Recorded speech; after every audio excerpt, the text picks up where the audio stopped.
Welcome back to part 3 of our journey to the American Revolution. When we left off, tensions were rising in the colonies. After years of being ignored by Great Britain, the colonies were receiving unwanted attention in the form of taxes. While the king felt that the colonists should pay their fair share, the colonists felt that it was highly unfair that they should be forced to obey laws passed by a parliament that they had no representation in. Many of the colonists felt strongly that they should only have to listen to their local lawmakers because they were fairly represented in those bodies. Over several years, the king and parliament attempted to collect many taxes from the colonies, and this only led to growing conflict. The king sent military to keep the peace, but ultimately this backfired by making the colonists feel threatened. Our goals in this video are to be able to do the following: explain the purpose of the First Continental Congress, describe the important roles that Paul Revere, George Washington, and Patrick Henry played in the days leading up to the war, and explain the purpose of the Second Continental Congress. From previous lessons, we know that the colonies were far from peaceful by the early 1770s. At this point, most colonists felt that there was no way for them to go back to being loyal British subjects after everything the king and parliament had put them through. Still, there were many who remained loyal to Great Britain. It was in everyone's best interest to end things peacefully because neither side wanted to go to war.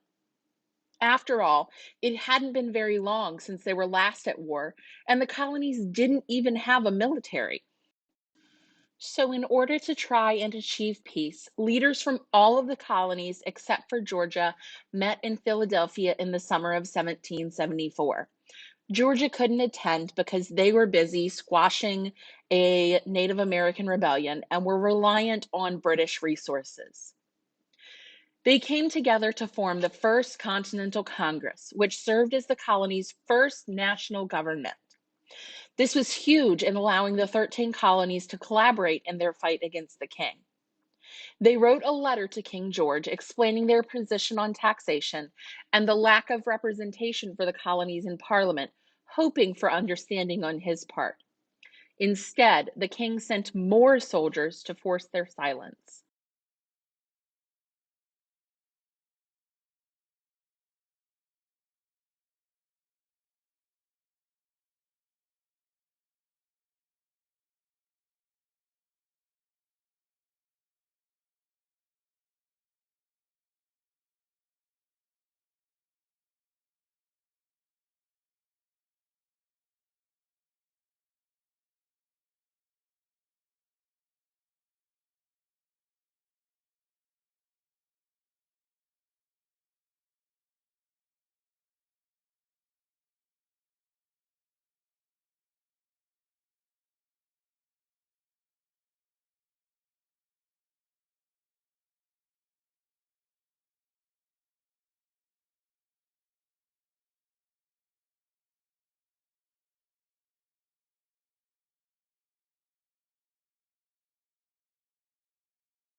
When it became clear that there would be no agreement or peace, some people in Massachusetts began to stockpile weapons for the impending war.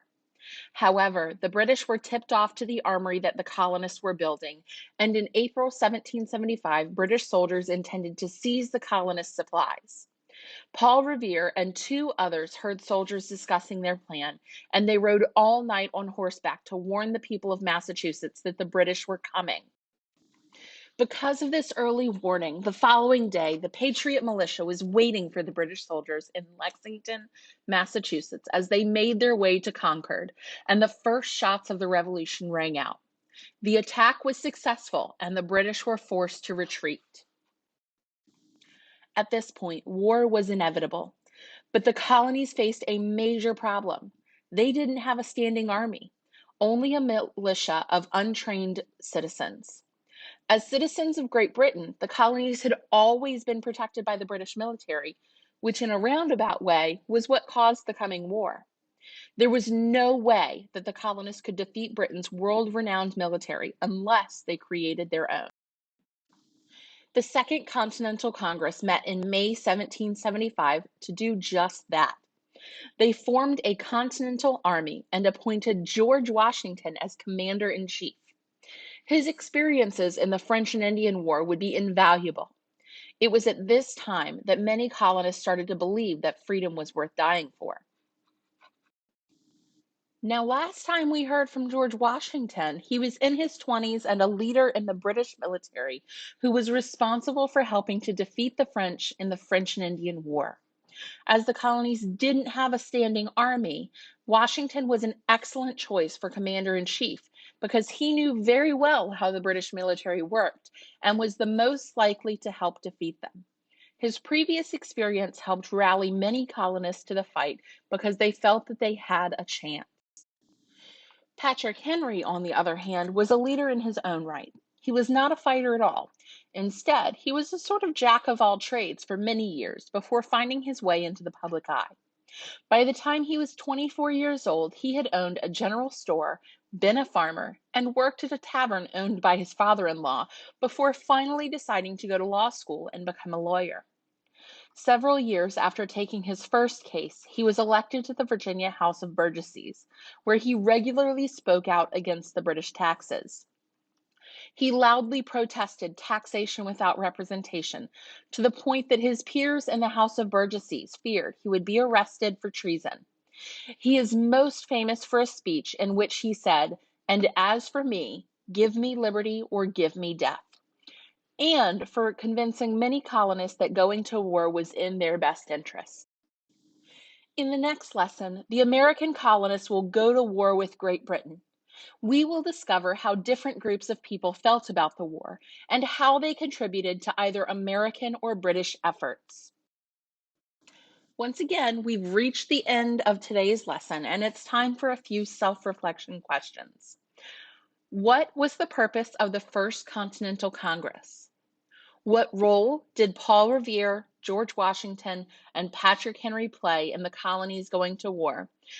And lastly, what was the purpose of the Second Continental Congress? If you can answer those three questions, you are all done. If you're having trouble with one or more, you need to rewatch parts of the video to understand.